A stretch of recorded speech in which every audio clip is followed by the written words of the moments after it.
m'appelle. Mais voici. Mais voici. Le ciel est ouvert. Papa qui m'appelle au changement. J'ai dit mais voici. Change-moi aujourd'hui. Mais voici. Le ciel est ouvert. Papa qui m'appelle. Seigneur, je réponds à ton appel. Mais voici. Fais-moi monter. Dans les hauteurs. Et toi creuser dans les profonds. Fais-moi monter. Dans les hauteurs.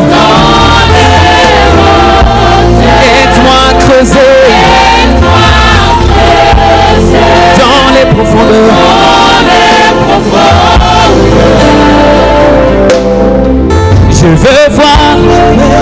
Je veux voir ce que l'œil n'a point vu. Je veux voir ce que l'œil n'a point vu. Il me dit monte ici.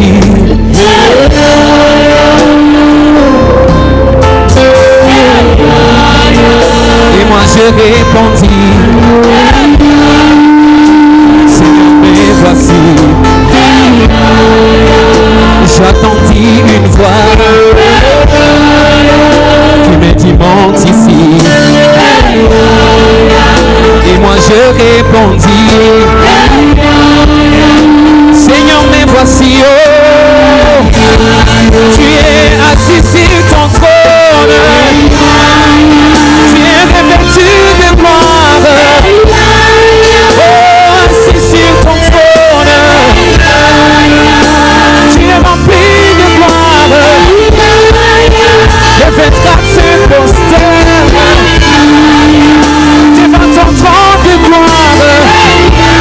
Et moi je me prosterne devant ton trône de gloire.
Est-ce qu'on peut acclamer le Seigneur? Est-ce qu'on peut pousser des cris de joie? Je disais, est-ce qu'on peut pousser des cris de joie pour la gloire de notre Dieu? Yenda Ramasi, Saluez votre voisin tout en lui souhaitant la bienvenue dans la présence de Dieu. Que Dieu soit béni. Amen. Amen. Être transformé pour manifester la gloire de Dieu. Le premier séminaire était relatif à la définition de mots-clés. Nous avions défini le terme transformé, le terme manifesté, et le dernier terme c'était utukufu. C'était la gloire. La gloire. Utukufu. Dis à ton voisin utukufu. Ambia jirani yako la gloire. J'aime beaucoup ça en Swahili, ça sonne bien. Napenda sana kwa Kiswahili nasema vizuri. Utukufu. Utukufu. Le deuxième point, nous avions vu l'épître de Paul aux Éphésiens ainsi que la notion de la gloire de Dieu. Pourquoi? Parce que l'épître aux Éphésiens est défini comme étant la banque du chrétien. L'épître de Paul aux Éphésiens nous étale nos richesses ou si vous voulez nos bénédictions en Christ. C'est comme un testament où on nous dresse l'inventaire de tout ce que nous avons en Christ. C'est la raison pour laquelle l'un des mots-clés de cet épître, c'est en Christ. Il y a aussi le mot richesse. Il y a aussi le mot grâce et le mot gloire. 12 fois le mot grâce est revenu au moins. 8 fois il est question de la gloire. Et 5 fois au moins il est question de richesse. Le troisième point, nous avions vu les deux grandes extrémités de la révélation des voies divines. Pourquoi? Parce que même si le but de notre séminaire c'est de nous parler de la gloire de Dieu, j'ai voulu nous montrer la place de la gloire de Dieu dans les voies divines. La base de la révélation, ou si vous voulez la base de l'évangile, c'est la grâce. Et le sommet, c'est la gloire. C'est par grâce que nous sommes sauvés, bien sûr au moyen de la foi, mais c'est pour atteindre la gloire de Dieu. Le but pour lequel vous et moi avons été sauvés, c'est pour la gloire de Dieu. Dieu nous a créés pour sa gloire. Dieu nous bénit pour sa gloire. Dieu nous accorde un bon mariage pour sa gloire. Dieu nous accorde l'intelligence, la capacité, les capacités diverses pour sa gloire. David l'a dit autrement. L'Éternel est mon berger, je ne manquerai de rien. Il me fait reposer dans de verts pâturages, il me conduit près des eaux paisibles. Et il insiste sur une chose. Quand je marche dans la vallée des lampes de la mort, je ne crains aucun mal car tu es avec moi. Il dit tu me conduis dans les sentiers de la justice à cause de ton nom. C'est ton nom, c'est ta gloire. Tout pour la gloire de Dieu. C'est ça le but de notre existence. Le quatrième point était consacré aux manifestations de la gloire de Dieu dans l'Ancien Testament et dans le Nouveau Testament. Par la grâce de Dieu, brièvement, nous avons montré que la gloire de Dieu s'est manifestée dans l'Ancien Testament de différentes façons. Dans Exode 16, elle s'est manifestée sous forme de la nuée. Alors que le ciel s'était ouvert pour que le peuple ait accès à la manne, la nuée a été cette première expression, ou si vous voulez, cette première manifestation de la gloire de Dieu. Nous voyons également la même nuée dans le tabernacle. Lorsque le sacrificateur finissait l'office sacerdotal, après avoir versé le sang sur le propitiatoire entre les deux chérubins, je ne suis pas dans le parvis ni dans le lieu saint, mais dans le lieu très saint, parce que c'est là que se trouvait l'arche de l'alliance. Et une fois l'année, un jour spécial qu'on appelle le jour des expiations, le Yom Kippour, le souverain sacrificateur s'est présenté avec le sang du bouc. Et il le versait entre les deux chérubins. Et les deux chérubins avaient leur face tournée vers le propitiatoire. Et dès que le sacrifice était fait, le sang était versé, tout le monde pouvait voir la gloire de Dieu se manifester. J'ai aussi parlé de la gloire de Dieu comme feu dévorant, comme feu de jugement. J'ai parlé aussi de la gloire de Dieu dans le temple de Salomon. Lorsque Salomon a dédicacé le temple, la gloire de Dieu s'est manifestée. J'ai parlé aussi de la gloire de Dieu dans les livres d'Ézéchiel, en plusieurs séquences. Là-bas à Babylone, sur le fleuve de Kébar, il voit la gloire de Dieu sur des chérubins. L'apôtre Jean a eu la même vision dans Jean 4, mais de façon beaucoup plus élargie et complète. Et finalement, dans les livres d'Ézéchiel, nous voyons comment est-ce que la gloire est partie de Jérusalem. Mais toujours dans le livre d'Ézéchiel, il y a une promesse du retour de la gloire de Dieu à Jérusalem. Et entre le départ et le retour de la gloire de Dieu à Jérusalem, c'est là que nous situons la gloire de Dieu dans le Nouveau Testament, à travers la personne de Christ. Christ est la manifestation visible ou personnifiée de la gloire de Dieu. Et j'ai insisté sur ça hier. On ne peut pas vivre la gloire de Dieu en dehors de Christ. Parce que la Bible déclare que nous contemplons la gloire de Dieu sur la face de Christ.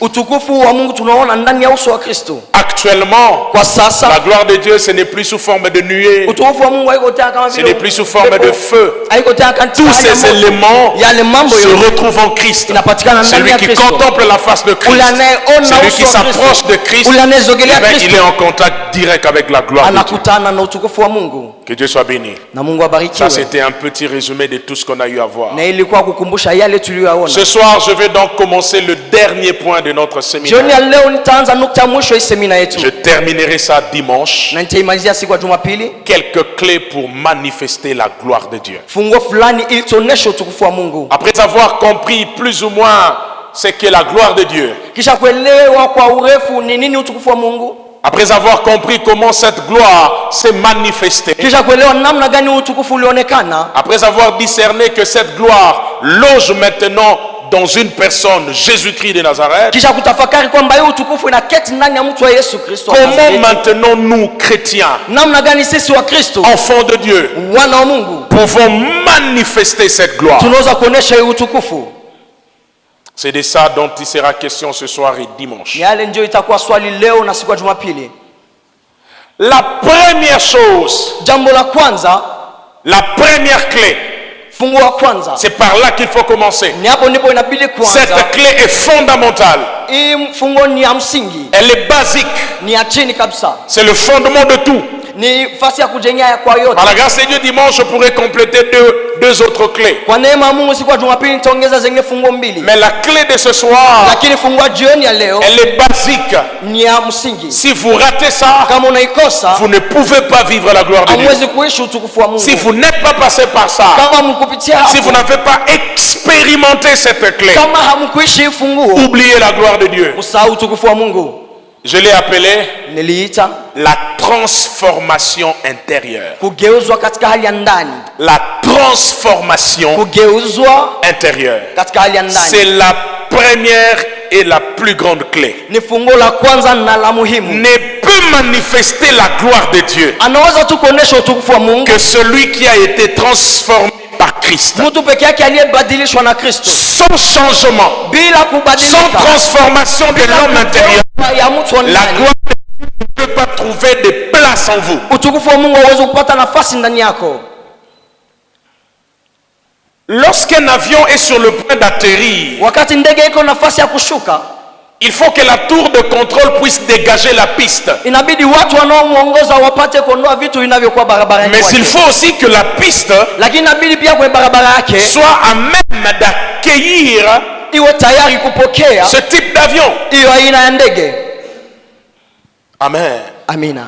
Il y a un type d'avion qui ne peut pas encore atterrir à notre aéroport ici. Kuna aina ndege ambayo hawezi kushuka kwenye uwanja wa ndege hapa kwetu. Parce que kwa sababu il faut agrandir l'espace. Inabidi kupanua nafasi. Il faut élargir l'espace. Inabidi kupanua nafasi. Certains porteurs, kuna aina moja mandege, certains Airbus, na aina moja certains groupes ndege kubwa ne peuvent pas atterrir en Chili. Haziwezi kushuka ndani ya airport.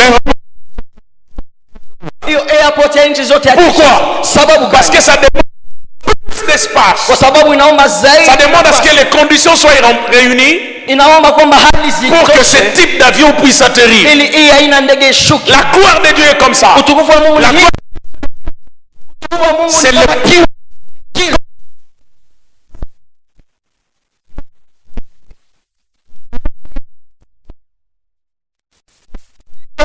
la main.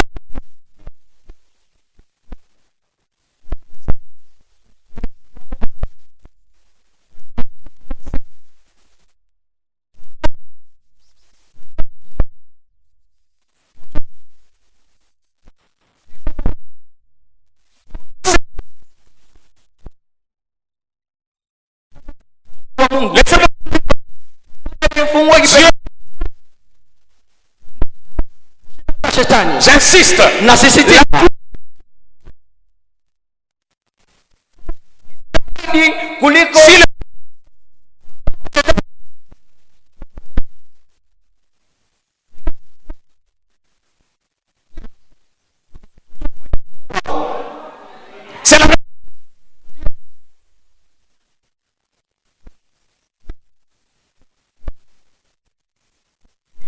si vous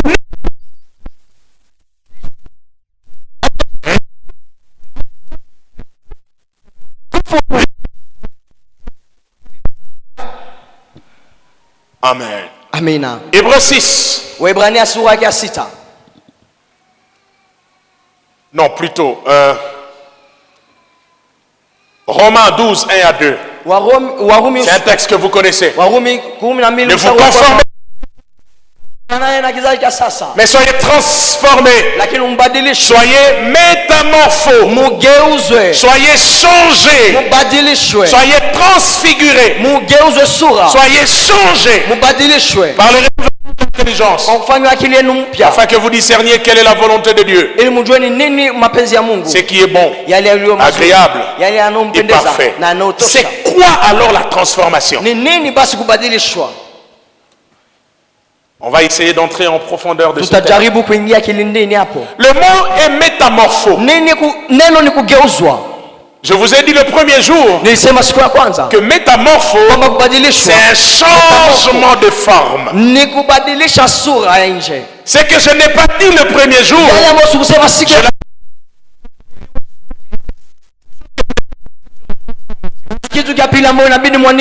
La voici. Au-delà d'être un changement de forme, la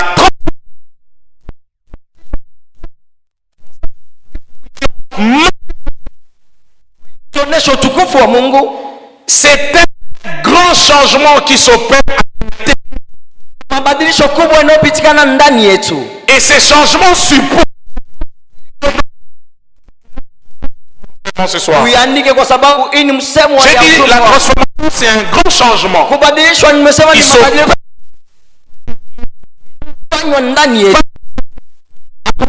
Ça s'est produit.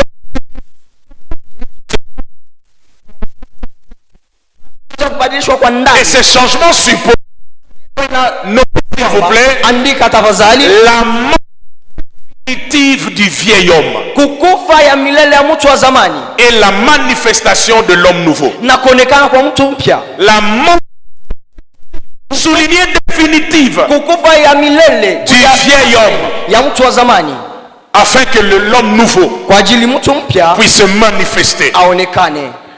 Un jour, Siku moja l'esprit de l'Éternel avait saisi Saül. Roho Mungu alimshika Saulo. Samuel va dire, Samueli anamwambia l'esprit de l'Éternel te saisira Bwana atakushika et tu seras changé en un autre homme. na utabadilishwa kwa mtu mwingine. Tu seras changé Utabadilishwa en un autre homme. kwa mtu mwingine. La question qu'il faut poser à Samuel, Swali ambayo inabidi kuswali Samueli, quel type d'homme on devient lorsqu'on est rempli du Saint-Esprit? ni aina gani ya mtu tunageuka tunapojazwa na Roho Ou Mtakatifu, mieux, lorsqu'on est saisi par l'Esprit? ama wakati tunaposhikwa na Roho Mtakatifu? Samuel n'a pas répondu à cette question. Samueli hakujibu kwa hili swali. Samuel a simplement dit, Samueli alisema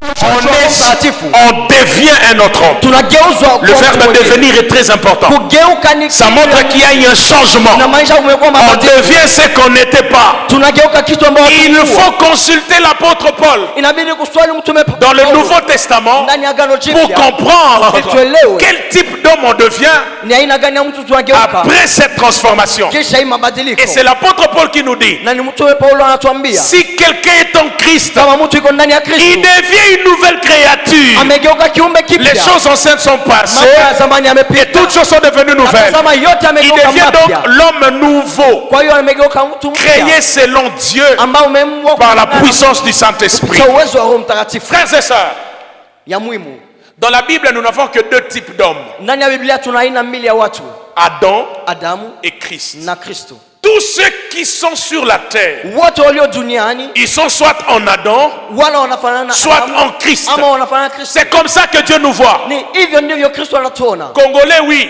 Ndiyo Mkongomani, Américain, oui. ndiyo Mwamerika, Chinois, oui. ndiyo Mchinese, Portugais, oui. Mportugiza ndiyo. Mais quand Dieu nous regarde, Lakini Bwana il nous voit anapomtazama sur base de deux positions. anatuona kulingana na hali mbili. Soit vous êtes un homme en Adam, Wala uko mtu ndani ya Adamu, soit vous êtes un homme en Christ. L'homme adamique ne yamaanisha mtu wa peut pas Adamu manifester la gloire de hawezi Dieu. kuonesha utukufu wa Mungu. L'homme adamique, Mtu wa Adamu il est privé de la gloire de Dieu anapungukiwa na dès utukufu sa wa Mungu naissance. tangu kuzaliwa kwake. Ainsi, pour vivre Kwa hiyo kwa ajili ya et kuishi manifester la na gloire de Dieu, kuonesha utukufu wa il Mungu faut qu'il y ait une transformation. inabidi kuwa mabadiliko, Que l'homme en Adam meurt, ambao mtu ndani ya Adamu que le anakufa, vieil homme meurt, mtu wa zamani pour akufe, que vous puissiez être en Christ. ili muwe ndani ya C'est Kristo. seulement en Christ Ni ndani ya que Kristo vous pouvez peke yake manifester la gloire ndio de Dieu. unaweza kuonesha utukufu wa Mungu. Donc, Kwa hiyo on ne peut pas manifester la gloire de Dieu dans le vieil homme. hatuwezi kuonesha utukufu wa Mungu ndani ya mtu wa zamani. Il faut que le vieil homme soit crucifié Inabidi mtu wa zamani atundikwe pour que l'homme nouveau ili mtu wa mpya manifeste la gloire de Dieu. aoneshe utukufu wa Mungu. Et la transformation intérieure, Na kubadilishwa katika hali ya c'est ndani justement ce processus ni kwa kweli hiyo kanuni qui élimine le vieil homme ambayo unatosha mtu wa zamani afin que l'homme nouveau kwa ajili mtu qui mpya est créé selon Dieu ambaye ameumbwa kulingana na dans Mungu une justice parfaite ndani ya haki iliyo sawa puisse manifester la gloire de Dieu. aoneshe utukufu wa Mungu. Et cela se produit lors de la nouvelle naissance, Na yale yanapitikana wakati ya kuzaliwa lors de la upya, transformation, wakati ya de la kubadilishwa, conversion. wakati ya Commençons d'abord par le kuokoka. vieil homme. Tuanzie kwa mtu wa zamani. C'est qui le vieil homme? Ni nani mtu wa zamani? Parce que le vieil homme ne peut pas vivre la gloire de Dieu. Kwa sababu mtu wa zamani hawezi kuishi utukufu Le wa vieil Mungu. homme ne peut pas manifester la gloire de Mtu Dieu. wa zamani hawezi kuonesha utukufu wa Mungu. L'expression vieil homme Neno mtu wa zamani ne se trouve que 3 fois dans l'écriture. inapatikana tu mara tatu ndani ya maandiko. Dans Romains 6:6, Ndani ya Roma sura ya 6 mstari wa 6, dans Éphésiens 4, 20 à 24, ndani ya Efeso 4:24 et dans Colossiens 3, 9 à 10. na ndani ya Kolosaya sura ya 3 mstari wake wa 9 mpaka. Je disais, l'expression vieil homme Nilisema usemo wa mtu wa zamani se trouve 3 fois dans l'écriture, inapatikana mara tatu ndani ya comme maandiko. cela, vieil homme. Mtu wa zamani, mtu Quoi wa qu'il y a kale. plusieurs allusions au vieil homme. Na maneno mengi yanalingana na mtu Mais wa kale. l'expression vieil homme Lakini mtu wa apparaît kale 3 fois. inapatikana mara tatu. Romains 6 Wa Roma sura ya 6 dit ceci. inasema hivi. Romains 6, verset 6. Roma Sachant que notre vieil homme a été crucifié avec lui, afin que le corps du péché fût détruit, pour que nous ne soyons plus esclaves du péché. Je reviendrai sur ce texte. Ce texte nous donne une information très capitale sur le vieil homme. Éphésiens 4. 20 à 24. Mais vous, ce n'est pas ainsi que vous avez appris Christ. Si du moins vous l'avez entendu, et si conformément à la vérité qui est en Jésus, c'est en lui que vous avez été instruits, à vous dépouiller, eu égard à votre vie passée. J'ai aimé ça. À vous dépouiller. Ujitosha. À vous dépouiller du vieil homme qui se corrompt par les convoitises trompeuses, à être renouvelé dans l'esprit de votre intelligence, et à revêtir l'homme nouveau, créé selon Dieu, dans une justice et une sainteté qui produit la vérité. Le secret est là. Nous avons deux hommes. L'un doit mourir, l'un doit partir, pour que l'autre arrive, afin qu'il devienne l'assiette de la gloire de Dieu. Colossiens 3, 9 à 10. Ne montez pas les uns aux autres, vous étant dépouillés du vieil homme et de ses œuvres, et ayant revêtu l'homme nouveau qui se renouvelle dans la connaissance selon l'image de celui qui l'a créé. Si vous avez bien suivi ma petite lecture, les trois textes qui nous parlent du vieil homme insistent sur trois verbes. Romains 6, 6 dit, parlons du vieil homme, que le vieil homme a été crucifié. Éphésiens 4, 20 à 24, nous dit que le vieil homme a été dépouillé. Et Colossiens 3 renchérit en disant, vous étant dépouillés du vieil homme. Le vieil homme a été crucifié. On s'est dépouillé du vieil homme et on a revêtu l'homme nouveau comme un vêtement. Attention frères et sœurs, ces mots sont très importants.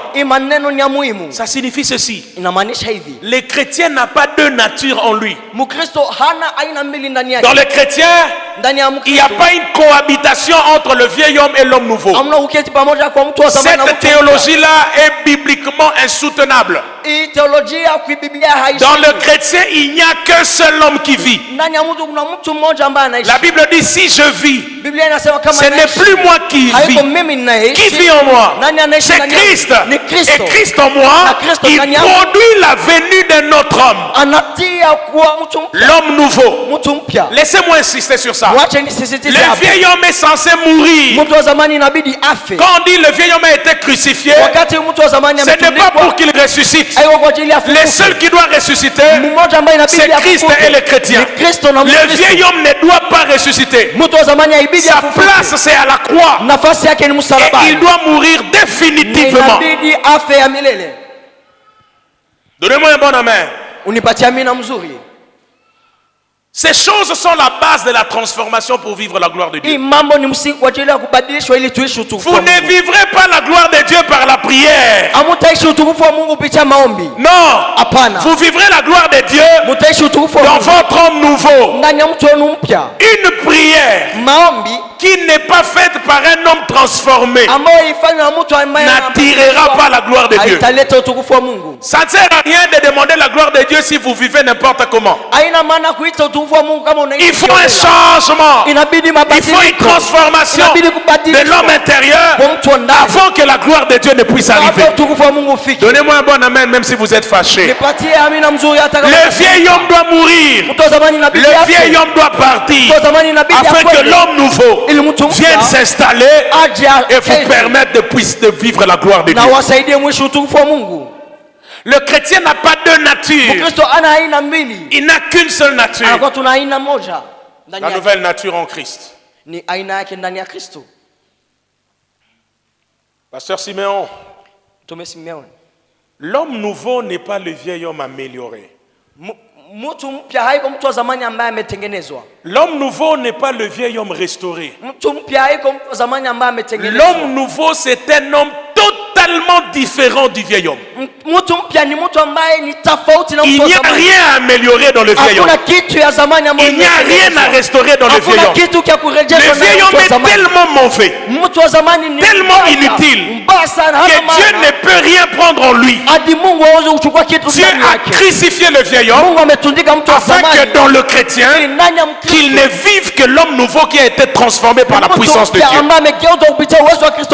Frères et sœurs, Dieu ne nous a pas améliorés. Dieu nous a changés. C'est très différent. Ça veut dire qu'en vous, il n'y a plus rien de votre vie passée. Quand je vous regarde, toutes les choses passées n'existent plus. Vous êtes semblable à un ordinateur dont le disque dur a été formaté. Les mauvaises informations n'existent plus. Quand vous avez un disque dur formaté, toutes les informations ont disparu. Quand je vous regarde, je ne vois plus les informations du vieil homme. La mort, ça n'existe plus en vous. La maladie, ça n'existe pas. La condamnation, ça n'existe pas. Parce que ces informations-là ont été supprimées, effacées. Vous n'avez que d'autres informations. Pourquoi? La Bible dit qu'il n'y a aucune condamnation pour ceux qui sont en Christ, car la loi de l'esprit de vie nous a affranchis de la loi du péché et de la mort. Regardez, je vais vous donner un exemple. J'ai ce papier, je jette. Qu'est-ce qui s'est passé? Qu'est-ce qui s'est passé? Le papier. Pourquoi ce papier est tombé? J'ai donné et pourtant une force. Je voulais que le papier aille très loin. J'ai donné ce qu'on appelle en physique la pulsion, la force. Mais il y a eu une autre loi plus forte que la loi de la pulsion. Comment on appelle cette loi en physique? La loi de la pesanteur a fait que le papier tombe. C'est comme ça dans la vie. Quelqu'un qui n'est pas en Christ, en qui ne vit que le vieil homme, même s'il monte, directeur, président, empereur, la loi du péché et de la mort va agir comme une pesanteur pour l'attirer. Mais si à la place de ce papier j'avais un oiseau et que je jetais l'oiseau, qu'est-ce qui va se passer? Pourquoi l'oiseau ne tombe pas? Parce que dans l'oiseau il y a une autre loi. C'est la loi de la vie qui fait que l'oiseau batte ses ailes. La pesanteur l'a attiré. Mais dans l'oiseau il y a une loi supérieure. Parce que lorsque deux lois s'affrontent, c'est la loi supérieure qui l'emporte. Et l'oiseau bat ses ailes pour se soustraire à la loi de la pesanteur. Et c'est ça le chrétien. La Bible dit la loi de l'esprit de vie nous a affranchis, en d'autres termes soustraits de la loi du péché et de la mort. Si dans votre famille il existe des pesanteurs, ça ne vous concerne plus, parce qu'en Christ la loi de l'esprit de vie vous soustrait de toutes les pesanteurs. Je lève ma main, je déclare, dans cette ville de béni, aucune loi ne va vous attirer vers le bas. La loi de l'esprit de vie vous amènera très loin. Il est écrit, mon serviteur montera, il prospérera, il montera bien haut. Je ne sais pas à qui je parle, mais tu monteras plus haut. Même s'il y a des lois qui ont été établies dans ta famille, même s'il y a des lois qui ont été établies dans ta localité, tu n'es plus concerné par ces lois. Il n'y a qu'une seule loi, c'est la loi de la vie. Donne-moi un bon amen. La Bible dit qu'il nous a transférés dans le royaume de son Fils. Un jour, siku moja je me suis retrouvé à l'étranger. nilijiona ndani ya nchi ya kigeni.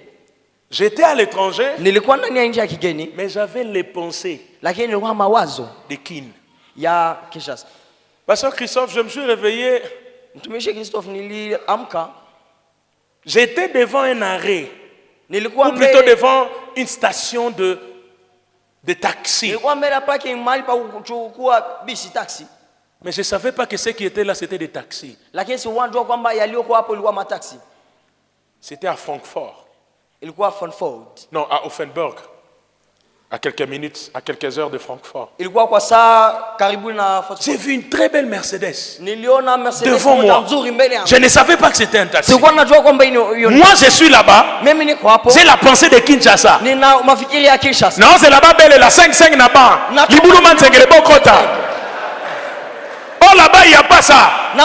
J'ai fait 30 minutes en train d'attendre un taxi qui était devant. Il a fait quoi penser? J'étais au bon endroit. La provision était là. Mais ma mentalité était restée en Djili. C'est ce qui se passe avec beaucoup de chrétiens. Ils ont déjà été transférés dans le royaume de la lumière. Ils sont déjà délivrés. Ils sont déjà en Christ. Mais leur mentalité, c'est encore la mentalité de leur village. Oh, c'est nous au village. Nous, dans notre coutume. Je suis venu vous dire, il n'y a qu'une seule loi qui va vous gérer. C'est la loi de... Oh mon Dieu. C'est la loi de l'esprit et de la vie. Parce que vous avez été transformés pour vivre la gloire de Dieu. Ce qui arrive à votre père, ce qui était arrivé à votre père, ça ne vous concerne pas. Ce qui est arrivé à votre grande sœur, ça ne vous concerne pas. Tu fais partie d'une autre famille. Dans notre famille, les gens n'échouent pas. Parce que le grand frère n'a pas échoué. Dans notre famille, la famille de Dieu, les gens n'échouent pas. Oh, dans notre famille, on n'est jamais maudit. Dans notre famille, voici les choses qu'on vit. La liberté, la gloire, la grâce, la prospérité, la faveur. David dit, le malheur atteint souvent le juste, mais l'Éternel en délivre souvent. Oh, souvent, la maladie atteint souvent le juste. L'Éternel en délivre souvent aussi. Le malheur atteint souvent le juste, mais l'Éternel en délivre. Mon frère, ça ce n'est pas moi. Oui, comme dit en conjugaison en français, grammaire. Adverbe. On dit le malheur atteint souvent, mais Dieu délivre tout. Entre souvent et toujours, qu'est-ce qui est plus grand? Qu'est-ce qui engloutit l'autre? Cela signifie que chaque malheur, quand ça arrive dans votre vie, ça trouve déjà une délivrance permanente. Le malheur viendra de temps en temps, mais la délivrance est là toujours. Toujours. Je lève ma main, je prophétise. Entrez dans la saison du toujours de Dieu. Entrez dans la saison du toujours de Dieu. Quand le diable viendra souvent, il trouvera toujours une grâce. Pourquoi? Parce que vous êtes nés de nouveau. La Bible dit, ce qui est né de la chair est chair, et ce qui est né de l'esprit est esprit. C'est pourquoi l'apôtre Paul peut dire, nous sommes assis avec Christ. Où c'est? Oh, mais moi je vous vois ici, non? Je vois pasteur Christophe, je vois pasteur Siméon. Mais Paul dit, vous êtes assis dans les lieux célestes. Cela veut dire, si physiquement vous me voyez ici, sachez que ma condition spirituelle, je suis déjà avec Christ dans les lieux célestes.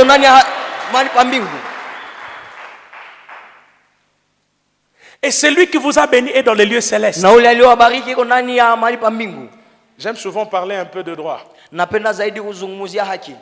En droit, il y a une sorte d'incompétence qu'on appelle incompétence territoriale. Cela veut dire, si une infraction est commise dans un territoire donné, ici,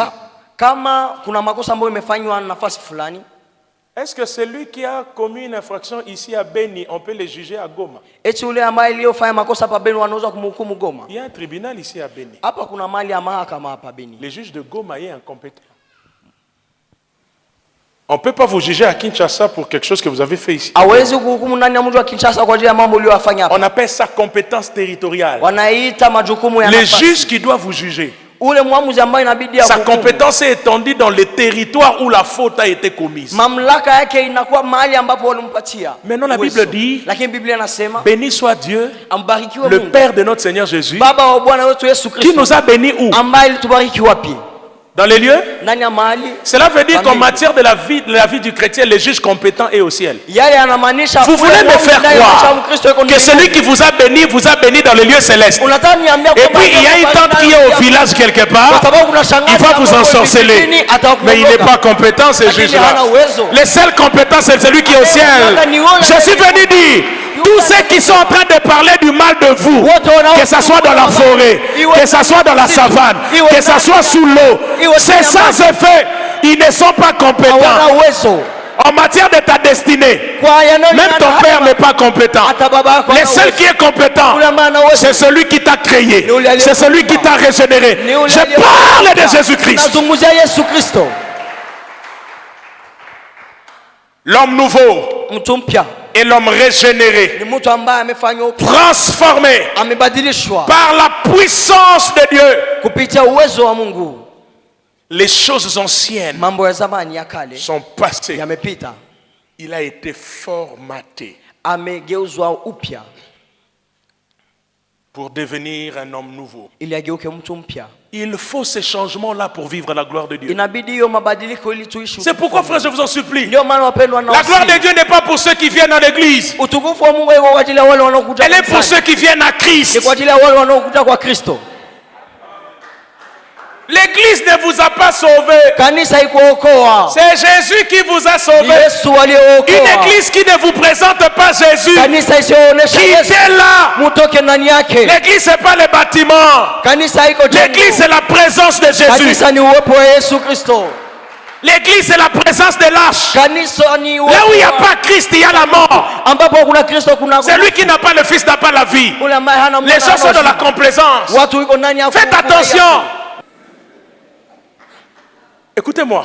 Une maison n'est pas royale parce que c'est construit en briques. Une maison est royale parce que le roi est là-bas. La maison blanche est maison blanche parce que c'est la résidence officielle du chef de l'État. Si le roi décide de quitter la maison et d'aller dans une case au village, la gloire aussi change d'adresse. Les militaires quittent la ville pour venir dans ce village. Parce qu'une maison est royale à cause de la présence du roi. La case devient royale. Ce qui signifie que c'est Christ qui donne de la valeur à l'environnement où il est. Quelqu'un ne m'a pas compris. Ça veut dire l'église est église parce qu'elle est bâtie par Christ. Si Jésus n'est pas là, l'église cesse d'être église. L'église c'est pas les bâtiments, c'est pas les départements, c'est pas la chorale, c'est pas la liturgie. Église égale Christ. Là où il n'y a pas de Christ, il n'y a pas d'église. Qu'est-ce qu'on prêche aujourd'hui? Qu'est-ce qu'on dit aux gens aujourd'hui? Venez, vous allez prospérer. Venez, vous allez être délivrés. Je suis d'accord. La délivrance est biblique. La prospérité est biblique. À condition que ça soit bâti sur Christ. Tout ce qu'on enseigne en dehors de Christ est faux. La délivrance qu'on enseigne sans Christ, c'est faux. Si on vous dit, venez ici dans notre programme de prière, 145 jours de prière non-stop, et à la fin de cette prière, vous serez délivré. Posez la question. Cette prière-là est faite au nom de qui? Ce n'est pas la prière qui délivre. C'est Christ qui nous a délivrés à la croix. La prière ne remplace pas la croix. On ne prie pas pour devenir chrétien, on prie parce qu'on est chrétien. La Bible dit la prière fervente d'un juste a une grande efficacité. Prier sans la transformation, ça ne sert à rien. De même que se faire baptiser sans la foi en Jésus, ce n'est pas un baptême, c'est un bain. Et beaucoup de gens ne vivent pas la gloire de Dieu. Parce que le vieil homme n'est pas crucifié. Il est évanoui. Il va se réveiller après. C'est le genre de chrétiens qu'on a à l'église. J'ai écouté deux jeunes hommes en train de parler. L'un de dit, ah, petit nanga, petit tu vas le loyer prière. Ah, nini, petit tu vas evanda. Chrétien. Mais avec ça, on veut voir la gloire de Dieu. Un autre disait, moi je me suis converti de là jusqu'ici. À partir d'ici jusqu'en bas, Dieu seul le sait. Païen. La transformation est totale. Elle est radicale. Elle touche l'esprit, elle touche l'âme, elle touche le corps. On ne peut pas être transformé dans le cœur sans qu'il y ait des répercussions dans le corps. Dis-moi que tu es transformé. Dis-moi que tu es candidat à la gloire de Dieu. Je le verrai par ta vie. Il y a même des gens qui s'amusent à venir à l'église. Et puis la nuit, ils volent. Je ne sais pas pour aller où. Tu dois avoir honte. Parce que moi je suis fier quand je me présente devant l'agent de l'immigration. On me pose la question, quelle est ta profession? Je bondis mon passeport, c'est écrit profession pasteur. Toi essaie un peu d'aller faire le passeport. Et là où c'est écrit profession, dis sorcier. Et tu verras si on va te donner le passeport. La sorcellerie, ce n'est pas une profession. C'est une malédiction. Comment vous pouvez être sorcier? Et puis comment vous pouvez vous amuser à voler la nuit toute nuit?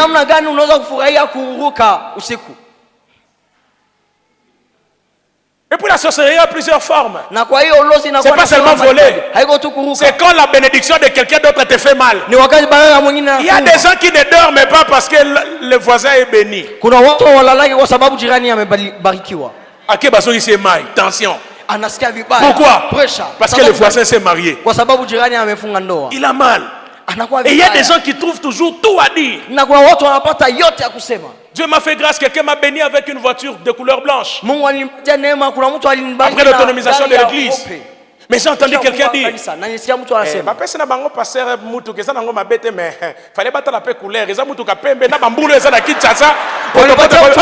jaloux, tu n'es pas transformé. Attention que ça moto, c'est pas là dans les pambolia à Muninga.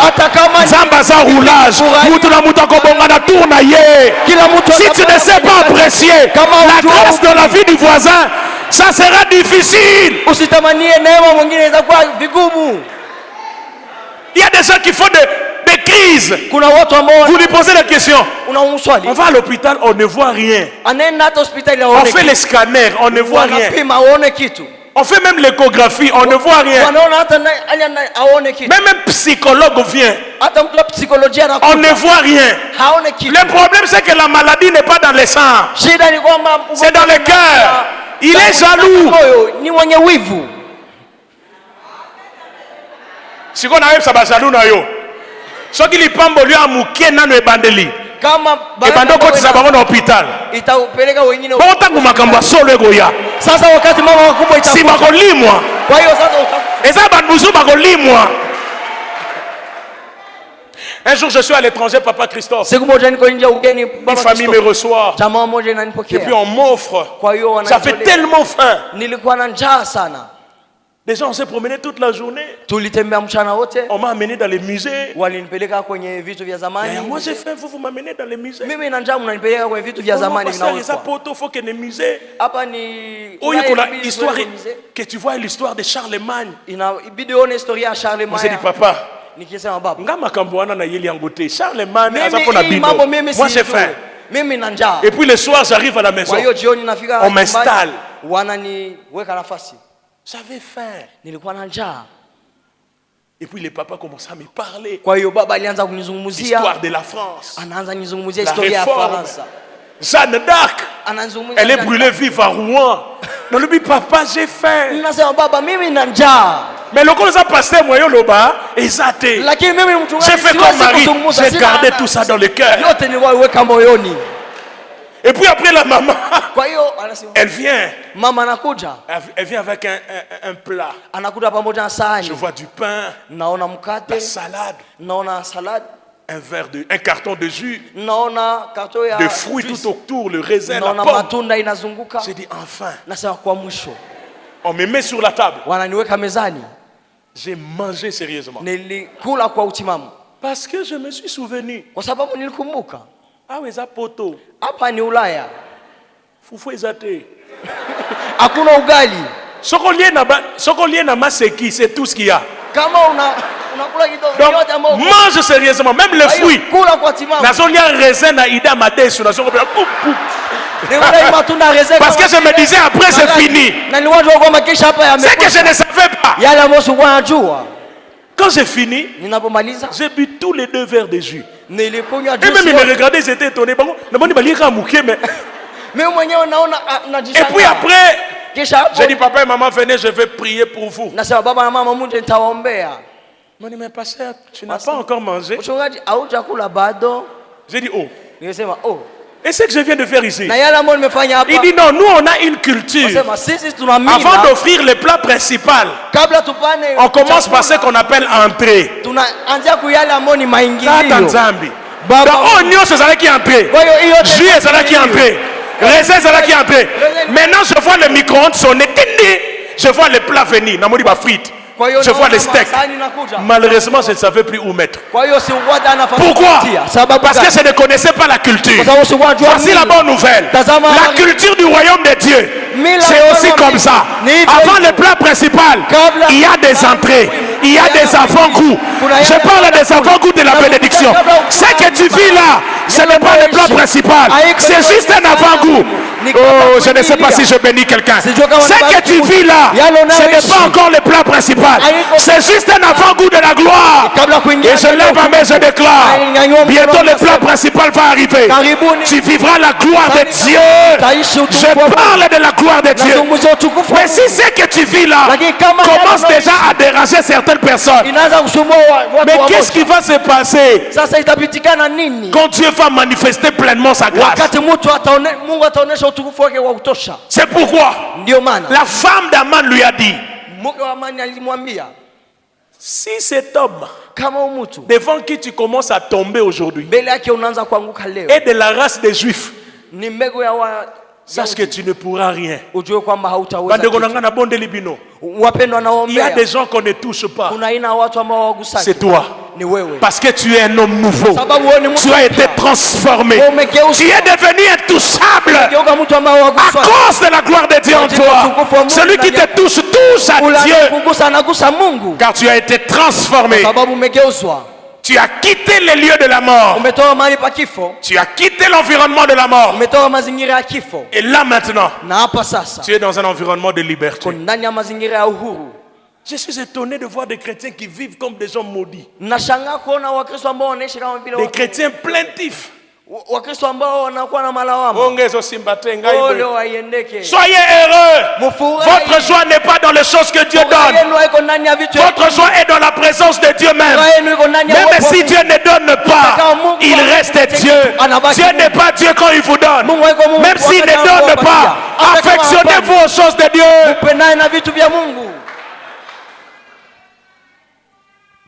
Papa Christophe, un jeune homme est venu me voir un jour.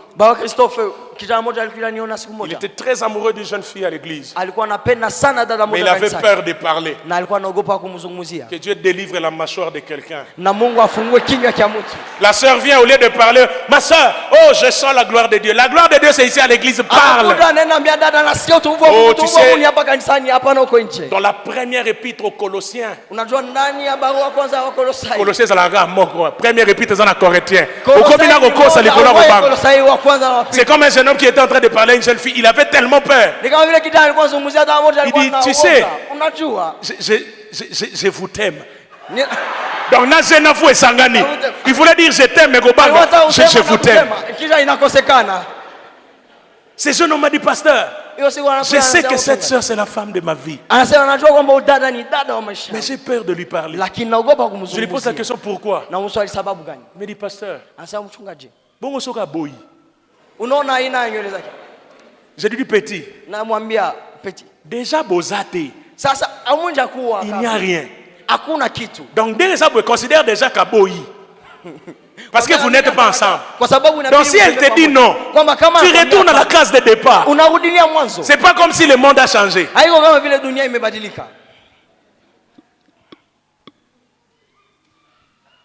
Transformation. Changement de vie. C'est pourquoi, frères et sœurs, avant que Dieu nous remplisse de sa gloire, il voit notre cœur. Il voit l'état de notre cœur. Certaines personnes ne sont pas bénies, pas par la faute de Dieu. Leur cœur n'est pas bien. Leur cœur n'est pas transformé. Si Dieu te donne aujourd'hui, mais tu vas nous menacer. Si Dieu te donne $1000 de salaire, qu'est-ce qui va se passer? Un jeune homme a trouvé un travail quelque part. On le payait $70. Et puis le soir, quand il finissait le travail, il venait dans le quartier. Nouveau riche. Toi, viens. Vous en avez ça combien? 2000 francs. Joie. Nouveau riche. Papa, nouveau riche avec $70. Et quand ça sera 700, 7000, 70 000, mais tu vas disparaître.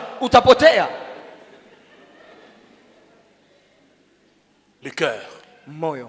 Qu'est-ce qu'il y a dans votre cœur? Vous qui aspirez à la gloire de Dieu. Si Dieu vous donne sa gloire aujourd'hui, qu'est-ce que vous allez en faire?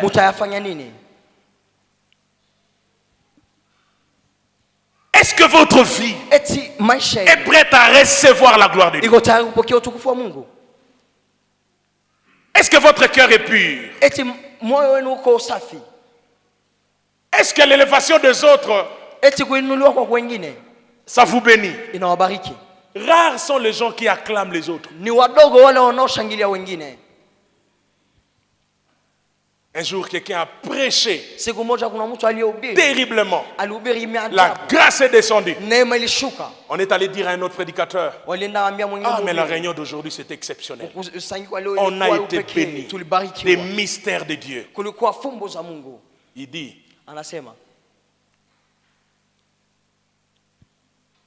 Maté a onezalaki liyoto. Oh, ngana kopesa bino lobi. Yale nitawapatia kesho. Ils ont maté à restaurant Grand Hôtel.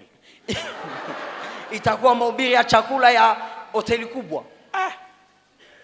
Un autre dit wana ezalaki pefkin championnat mike. On opesa bino lobi Champions League Real na Barça. Mwingine alikuwa anasema ile ilikuwa mitihani ya kidogo. Yale pourquoi vous vous sentez mal quand quelque chose de bien arrive aux autres? Sababu gani unasikia vibaya wakati mazuri inafikia wengine?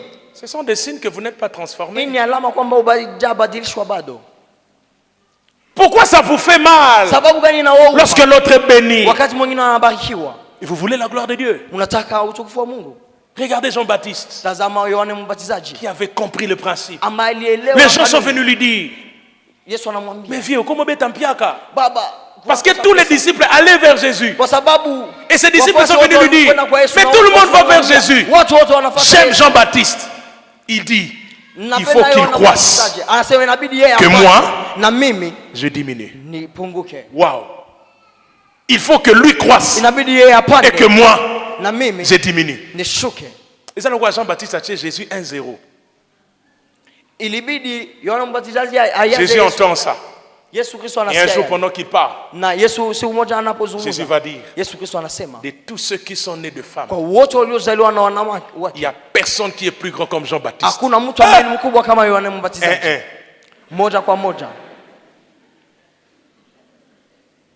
C'est pourquoi vous verrez que dans la Trinité, il y a une telle collaboration. Le Père prend tout ce qui est à lui. Il le confie au Fils. Est-ce que vous savez que le but c'est de réunir toutes choses en Christ? La gloire, le Père l'a donné au Fils. L'accomplissement du plan rédempteur, c'est par le Fils. Et quand le Fils arrive, écoutez ce que le Fils fait. Il dit ceci: ma nourriture est de faire la volonté de celui qui m'a envoyé. Le Fils ne fait rien qui n'ait vu c'est le Père. Un jour on lui dit tu es bon. Il dit il n'y a personne qui est bon. Seul le Père est bon. Ah bon? Et puis le Fils dira il y a un autre consolateur qui viendra, le Saint-Esprit. Quand il sera venu, il vous enseignera sur toutes choses. Il vous convaincra de péché, de justice et de jugement. Mais c'est toi Jésus. Mais quand l'Esprit vient, l'Esprit ne parle pas de lui-même. Il ramène les gens au Fils. Le Père donne au Fils, le Fils donne à l'Esprit, l'Esprit ramène au Fils, le Fils ramène au Père. Et c'est ça l'Esprit de l'Église. Faites en sorte que les autres soient bénis par vous. Que votre cœur supporte ce qui arrive. Notez ces trois choses et puis on va finir. 1. Tout homme qui n'est pas né de nouveau demeure sous l'influence du vieil homme. Tout homme qui n'est pas né de nouveau demeure sous l'influence du vieil homme. Et par conséquent, il sera incapable de manifester la gloire de Dieu. 2. Le vieil homme ne peut être ni amélioré ni restauré. Il doit être remplacé par l'homme nouveau. Le mot vieil homme tel qu'utilisé dans Romains 6:6, il y a un mot très intéressant. Généralement, quand on parle de ce qui est vieux, la Bible utilise le mot arché ou archaïos. C'est quand on parle d'archevêque. Archaïos, qui donne l'idée d'un âge chronologique. Mais ici dans Romains 6:6, parlant du vieil homme, Paul n'utilise pas l'expression archaïos. Archaïos qui veut dire vieux mais dans un sens chronologique. Il utilise le mot palaios. Palaios signifie quelque chose d'inutile. Quelque chose d'usé. Qui ne sert plus à rien et qui doit être jeté aux ordures. Et c'est ça le vieil homme. Quand on dit vieil homme, ce n'est pas parce qu'il est âgé, non. On dit vieil homme parce que spirituellement, il est inutile. C'est comme un déchet qu'on doit jeter dans les ordures. Il n'y a rien à récupérer dans le vieil homme. Rien. Rien.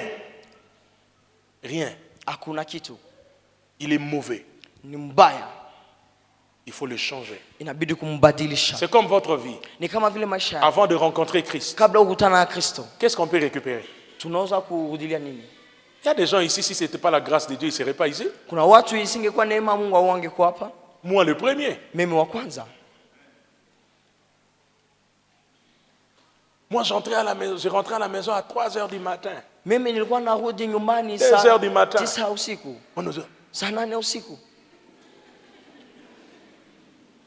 Mais aujourd'hui prédicateur, par la grâce de Dieu.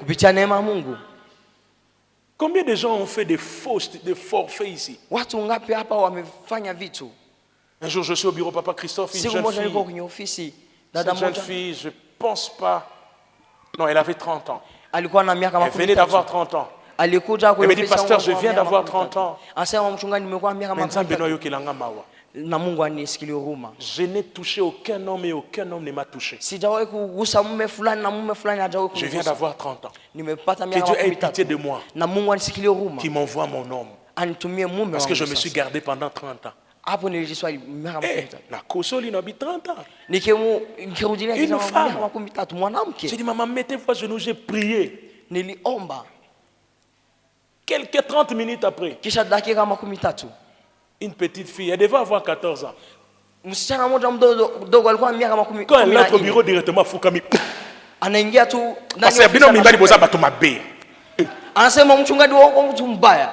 Kama unamkeba déception belé boy. Mimi mtu wamenivunda moyo hivi. Je dis donc j'étais dans le royaume. 30 minutes après, les ténèbres arrivent. Quel transfert? Au lieu d'aller des ténèbres à la lumière, je quitte la lumière vers les ténèbres. Il y a 30 minutes, j'ai rencontré quelqu'un qui a 30 ans, qui s'est gardé. Toi, tu as 14 ans. Tu es déjà déçu. Pas une fois. Il peut me dire,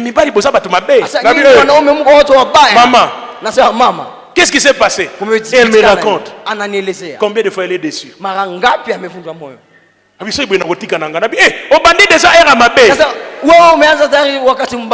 Comment ça?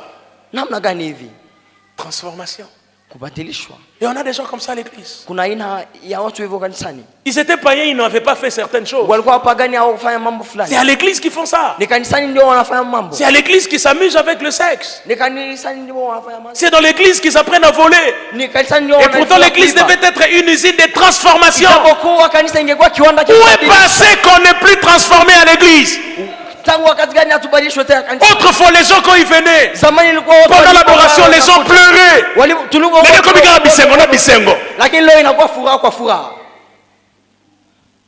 Les gens ne pleurent plus.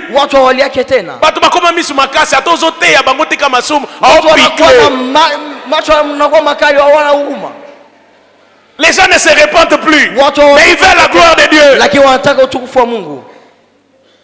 On est où? C'est quel évangile? C'est quel évangile? L'évangile, c'est la puissance de Dieu pour le salut de celui qui croit. Pourquoi ces choses ne nous touchent plus? C'est un antibal spirituel.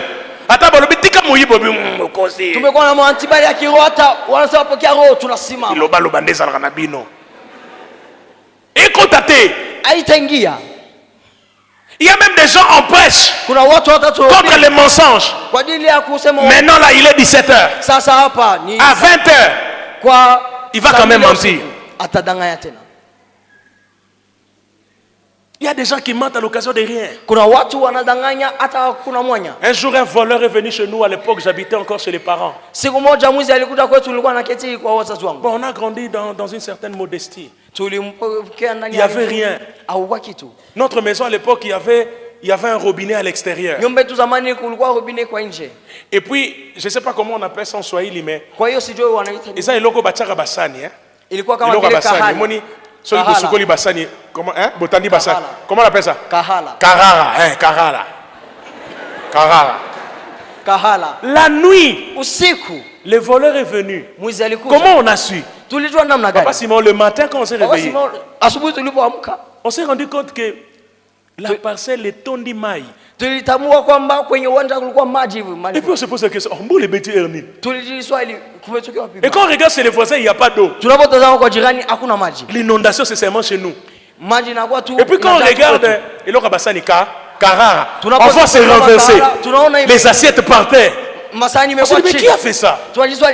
Est-ce que ce sont les chiens? On se dit, non, les chiens ils peuvent renverser, mais nous avons les robinets.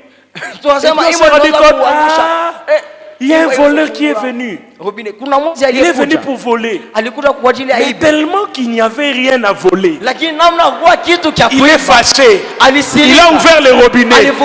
Parce que le voleur ne vient que pour voler, égorger et détruire. Comme il n'y avait rien à voler, il fallait quand même détruire. Donc il a laissé l'eau comme ça. Donc on imagine, ils ont murmuré. Attends, tu as un niveau. Attends, fouille à c'est la fungo du robinet. Quel esprit? Quelqu'un d'autre animé d'un esprit d'escroquerie. J'oublierai jamais. Ceux qui connaissent Kinshasa, Quelqu'un lui a donné $100 pour aller déposer dans une commune qu'on appelle Lemba. Mtu mmoja alimpatia dola 100 ili aende kutia ndani ya komuna ambayo inaitwa Lemba. Je donne un exemple. Naleta mfano. D'ici jusqu'à Butembo, c'est combien d'heures? Hapa mpaka Butembo ni saa ngapi? 1 heure à peu près. Bon, on lui donne $100 pour aller déposer chez quelqu'un à Butembo. Wanampatia saa moja ili apeleke dola 100 ipeleke Butembo. On est en 2002. Tuko mwaka 2002. Jusqu'aujourd'hui, il n'est pas encore arrivé à Butembo. Il a fait 21 ans pour aller déposer $100. Quel esprit! Mais ce sont des chrétiens qu'on a à l'église. Quand ils adorent, ils ont les mains levées. Ils veulent la gloire de Dieu. Mais pour quel cœur? Pour quelle vie? Qu'est-ce qu'il y a dans ton cœur? Qu'est-ce qu'il y a dans ton téléphone? Montre-moi. On veut la gloire de Dieu. Il y a quoi? Tu regardes quoi? Il y a des gens pendant que je prêche ici, ils ne me voient pas. Ils voient autre chose. Lui-même, il sait ce qu'il voit. Je suis allé prêcher quelque part, Papa Skittroff, pendant la prédication. Mais c'est terrible. Mais il y a des gens terribles à l'église. C'est pourquoi il faut la transformation intérieure. Pendant qu'on est en train de louer. Bon, je comprends que ma David, les danses de David, je comprends. Mais ces jeunes-là, il a fait des choses terribles. Il est venu là où nous on était. Là où les pasteurs étaient. Lui, il quitte derrière. Et puis il vient.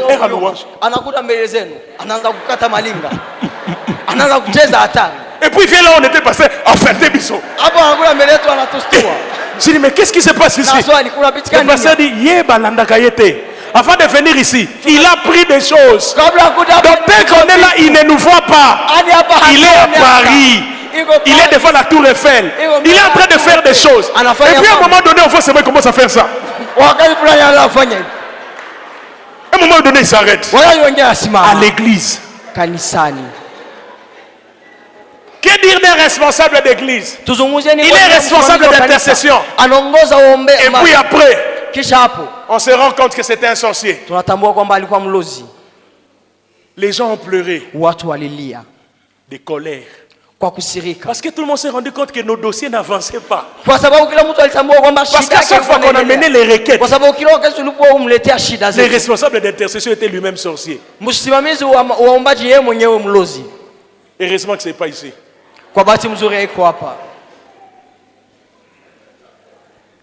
Que dire des prédicateurs qui prêchent? Que dire des chantres qui chantent mais qui ne sont pas transformés? La transformation, ce n'est pas tenir le micro. Ce n'est pas avoir la Bible là. Vous pouvez avoir la Bible là. Mais avoir quelqu'un dans votre cœur. Entretenir un amour bizarre. Vous aimez votre petite sœur. J'ai vécu ça à l'église. Un jour, quelqu'un veut me voir. Un jeune homme me dit, pasteur, la fille que tu vois derrière là, elle est à l'extérieur. Ce n'est pas ma fiancée, c'est ma petite sœur. Mais ça fait un temps on est ensemble. On vit ensemble. Vivre ensemble, ensemble. Comment tu peux vivre avec ta petite sœur? C'est possible ça? Ah oui, c'est des choses qui sont à l'église. Tout ça parce qu'il n'y a pas de transformation. Au lieu de croire en Jésus, au lieu de donner sa vie à Jésus, on vient seulement par complaisance. Parce qu'on m'a invité. Je vais finir. Autrefois, quand les gens venaient recevoir Jésus, les gens venaient en pleurant. Quand on lançait l'appel, les gens pleuraient leurs péchés. Parce qu'ils voyaient l'éternité. Ils voyaient la gloire à venir. Ils se disaient, si je meurs aujourd'hui, je serai perdu. Mais aujourd'hui, les gens croient en Jésus.